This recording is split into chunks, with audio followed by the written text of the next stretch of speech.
Ravi de vous retrouver pour une nouvelle émission de marché, c'est Riquet. Et aujourd'hui, on va se parler du gold dans une configuration très intéressante puisque vous le voyez, on a une petite correction court terme qui est en place dans ce canal baissier et on va voir effectivement comment essayer de s'en sortir, quels sont les différents plans qu'on a pu analyser avec les membres d'ailleurs hier du groupe Capital 100K qui, je vous le rappelle, tous les lundi matin, on prépare nos plans en swing et day trading pour la semaine afin d'éviter de se faire prendre par le marché, d'avoir une approche méthodique, stratégique qui nous permet simplement de ne pas succomber au bruit de marché, d'être prêt et de déclencher nos plans quand ils sont prêts en fonction des méthodes et des stratégies que nous avons l'habitude d'appliquer. Donc on va voir tout ça ensemble. J'en profite pour remercier toutes les personnes qui m'ont rejoint lors de la promotion d'offres de rentrée de septembre qui a pris fin hier soir.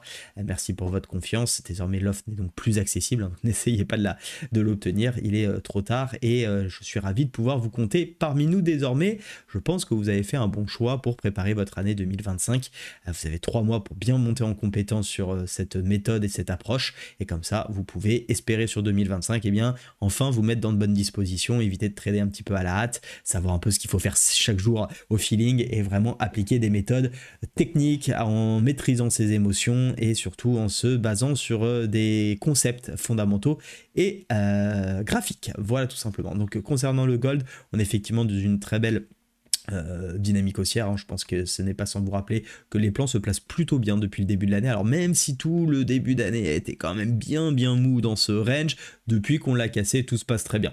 Je vous rappelle qu'on avait déjà observé à l'époque cette jolie séance qui a largement fait ces deux objectifs. Le premier c'était le report de la hausse où on a eu une petite consolidation dans ce range qui a fini par sortir par l'eau et qui nous a permis d'atteindre l'objectif ici tout simplement de la tasse et par la suite on a également eu le report de ce range.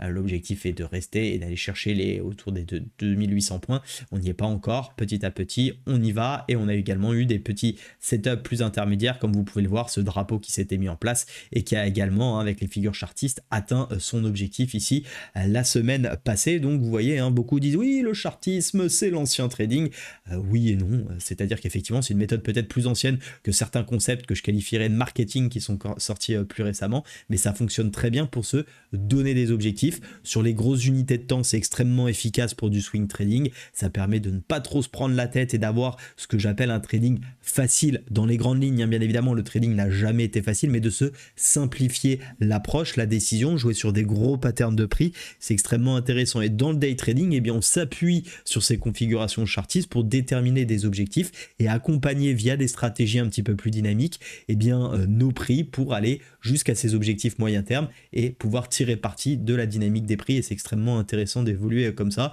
puisque comme ça on met un petit peu de côté notre analyse fondamentale qui nous permet de savoir si ça va plutôt dans notre sens ou non, mais en tout cas ça nous évite d'être dans le marché, de réagir à chaque news, de se demander si ça va monter ou descendre. Ça ne nous intéresse pas. Il y a des news qui nous aideront, il y a des news qui ne nous aideront pas, c'est comme ça sera comme ça jusqu'à la fin des temps.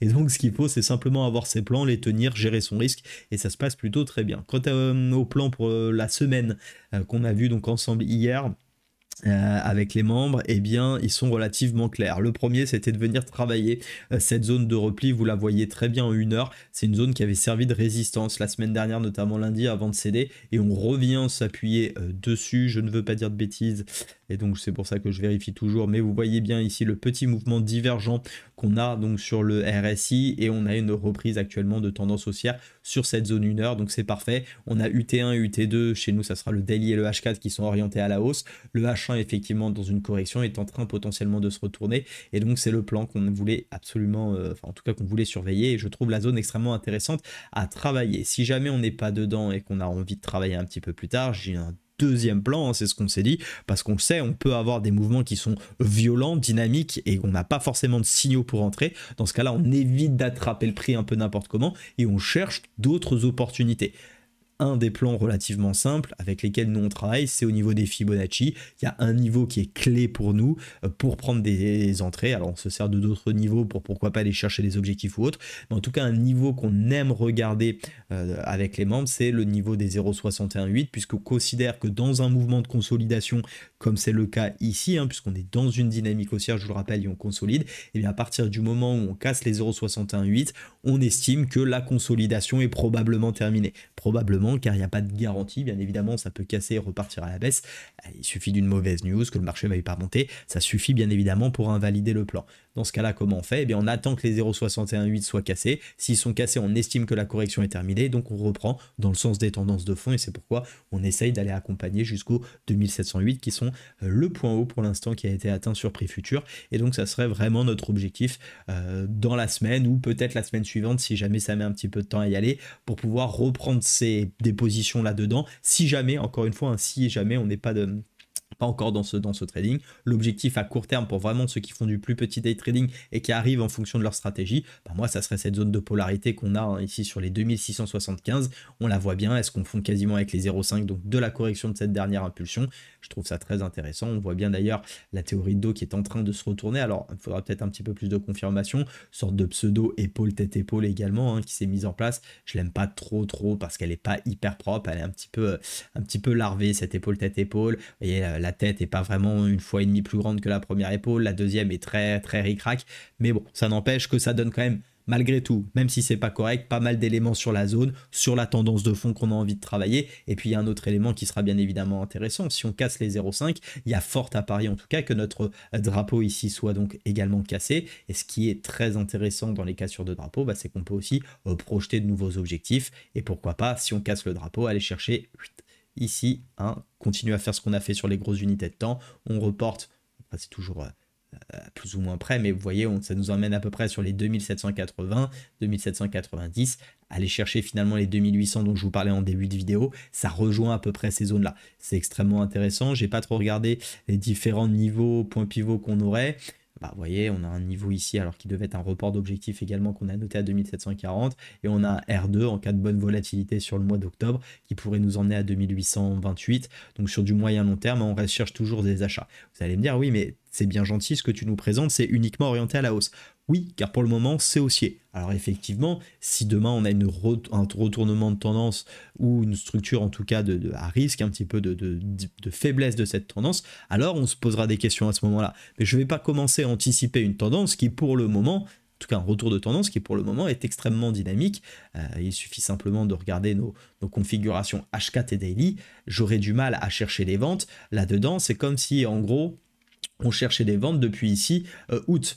Et on voit bien que depuis août, il ne s'est pas passé quand même grand-chose où on avait envie de vendre. Tout comme d'ailleurs, si on le prenait depuis le début de l'année, où je crois qu'on avait commencé ici, celui qui cherche constamment à vendre le gold, c'est quelqu'un qui a un esprit contrarien et qui veut tout simplement se mettre systématiquement en contre-tendance. On voit bien là-dedans qu'il y a quand même beaucoup plus d'intérêt à être orienté à la hausse sur le gold. Et celui qui, depuis le début de l'année, cherche à exécuter que des plans vendeurs, alors je ne dis pas qu'il a jamais gagné un trade, mais on voit bien que sa performance semble, en tout cas à l'œil nu, quand même bien moins bonne que chez quelqu'un qui a cherché uniquement des achats, simplement parce qu'on regarde les grosses tendances de fond et que tant qu'il n'y a pas de retournement de tendance, et on voit bien que sur cette année, il n'y a eu aucun retournement de tendance sur le gold, on a eu des phases de consolidation.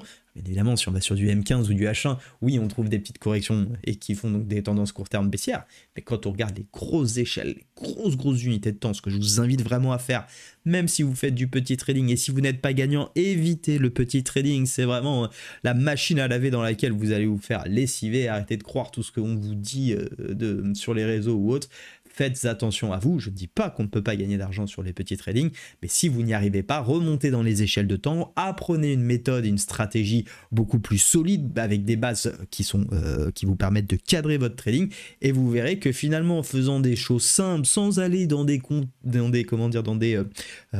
systèmes extrêmement complexes, eh bien on peut s'en sortir. Et encore une fois, comme je dis souvent, moi dans le trading, c'est que je suis un passionné des marchés financiers, j'adore l'actualité qui tourne autour, mais mon objectif c'est pas de me faire mal au crâne ou de me faire mal à la tête parce que j'ai absolument envie de gagner de l'argent ou autre dessus. J'ai envie d'exécuter des stratégies qui sont relativement simples, sur lesquelles on peut se baser sur des éléments que l'on maîtrise, car je vous le rappelle, on ne pourra jamais de toute façon faire le même travail qu'un trader institutionnel ou professionnel, puisque derrière lui, c'est des équipes entières qui travaillent ensemble, chacun a son rôle défini. Nous, on doit un petit peu tout faire sans être expert dans chacun de ces domaines, donc il faut pouvoir, pour cela, à mon sens, maîtriser ce qu'on fait, être quand même compétent dans l'approche que l'on a et structurer donc l'ensemble. Voilà, c'est un petit peu mon message sur aujourd'hui. Mes plans, en résumé, ils sont très simples. Travailler la zone, parce qu'on peut y revenir aussi sur cette zone des 2650 qui m'a paraissait intéressante et qui a déjà été bien challengée hier. Ensuite, on a un objectif à 2677 et si on casse les 2684, aller rechercher le dernier point haut. Voilà, vous avez tout en résumé, en faisant des choses simples, pas bien compliquées, des beaux tracés, des choses propres, maîtrise de risque et tout se passera bien.